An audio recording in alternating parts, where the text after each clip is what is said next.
Hi there. Here's the AppTrana demonstration showcasing our self-managed rules feature.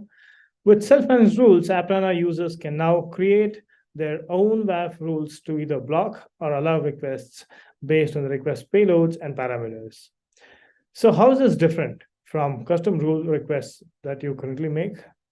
With self-managed rules, you get the power to create rules yourself without depending on our support team to create the rules for you, which means no dependency on us to create the rules, zero time spent explaining the requirements, no waiting period to apply the rules, and a fully managed product at your fingertips. All right, so you landed the dashboard and you could go to the settings page and go to the WAF tab. Here, you could go to the custom rules category subtab and click on create custom rule button. So this is how you start with creating a custom rule. This essentially involves three steps. The first is to enter the rule's basic details, such as the name and the description and the fail-safe range, which I'll come to later. Step two, where you enter the conditions on which the rule is triggered based on the request parameters and the request payloads. And step three, where you can specify the action the rule should take when the conditions are met or the rule is triggered. Right? All right. Now let's go to a specific example and dig into the details. Let's say you want to block all requests coming in from China. Let's suppose, right?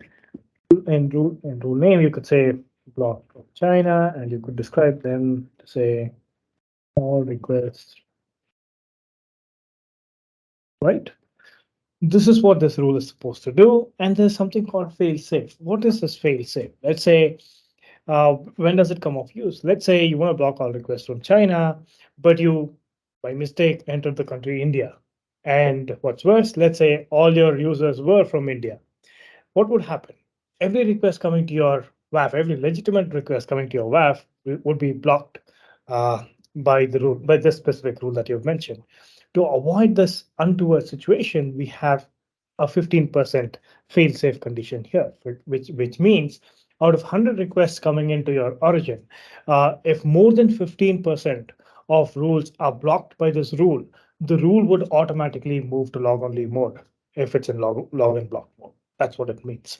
So in case you enter India, the rule would be moved to log-only mode if 15 requests from India are blocked out of 100 requests. So if it's from China, we're assuming that it would not exceed 15 and it would not move to log-only mode. If you really are sure that, let's say, a request from China is more than 70-80%, and that's causing a lot of attacks. Let's say it's a DDoS attack and so on. You could straight off make this percentage to be 99% and so on. Let's say even if 99% of the requests are from China, you still continue blocking them. That's how it works. And we have something else called rule coverage, where you can specify all the applications that should use this rule that you just created, right? And you can select any number of applications you need, and you're done. All right, let's go to step two. In this case, let's select geo block or allow criteria. And here you could select either to block requests from select countries, which is our case for now. And you can select this and say China. And it's as simple as that. You could just and click on create and the rule is created for you. It's as simple as that. However, I would like to show you other types of rules that you can create using self-managed rules. Let's say in the arena of geo blacklisting or allow criteria, you can also select allow requests only from selected countries. For example, if you want requests to come in only from India, for example, right? You could select this and you're done. So any request coming in from any other country would be blocked. So only requests coming in from India will be allowed to enter the origin server. Everything else will be blocked by WAF. Now this apart, now let's move on to other types of conditions that you can enter in self-managed rules. Let's say you want to do IP blacklisting. Maybe you know some malicious IPs and you want to block them, right? Let's say you enter a malicious IP block, and you can enter a description here, and you can say go to the IP. So when you switch over, a given self-managed rule can either have geo based rules or IP based rules or custom rules. You cannot have combinations of these in a single self-managed rule. So when I switch over to IP, I'll have to forego the data I entered for geo blacklisting data information. And let's go to IP blacklisting here.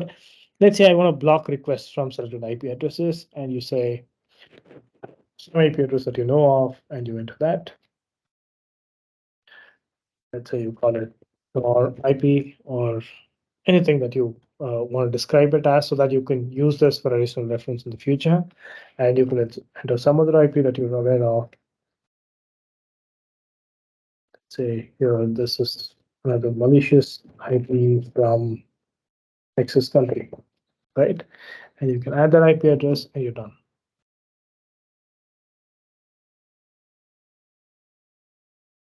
And then you can say create and you're done with that rule as well. So it's as simple as this to create an IP-based rule. So a couple of other use cases where you could enter IP-based blacklisting or whitelisting rules are here.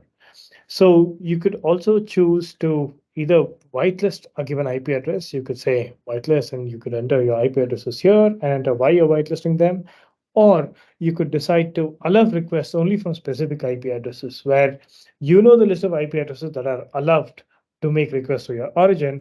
All other IP addresses are blacklisted by default. That's what this option does. So there you go. Those are the options we have for IP blacklisting or allow listing criteria. Let's say you want to block requests based on specific user agent values or at specific URIs. Let's see how we can do that.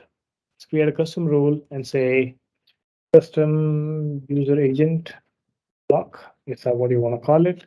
And let's say in the request parameter, so here you select the section custom rule and not geo or IP here.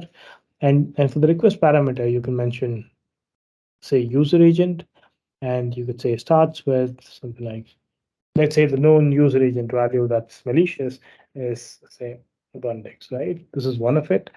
And let's say you just don't want to rely only on the user agent value, but you want to make sure that this user agent coming in for a specific URI needs to be blocked. Let's say your URI that you're looking at is, say, the payment page that you have, right? So here in this rule, any request coming in with the user agent value of abundance coming into the payment page will be blocked. That's what we've selected. And the moment you say create the rule, it's going to be created and it's going to be available for you to verify or edit later on. All right, let's consider another example where you want to probably reduce the number of false positives identified by WAF.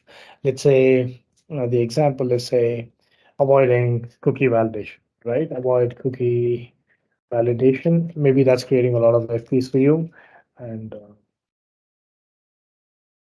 let's say you have some request parameters based on which, when they are identified in the request parameter, you want to avoid cookie validation. Let's say you want to select some args when this argument in the request contains, let's say,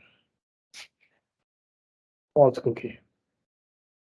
All right, when you have something like this, you want to skip rule for several args. And which rule is this? Let's say you want to select cookie validation, right? So any cookie validation will be skipped when any of the arguments in the request has the value false cookie. So there you go. That's how you could use self-managed rules to tune WAF rules to match your business needs. Uh, you could reach out to support for any questions and write to us and share your feedback. Thank you.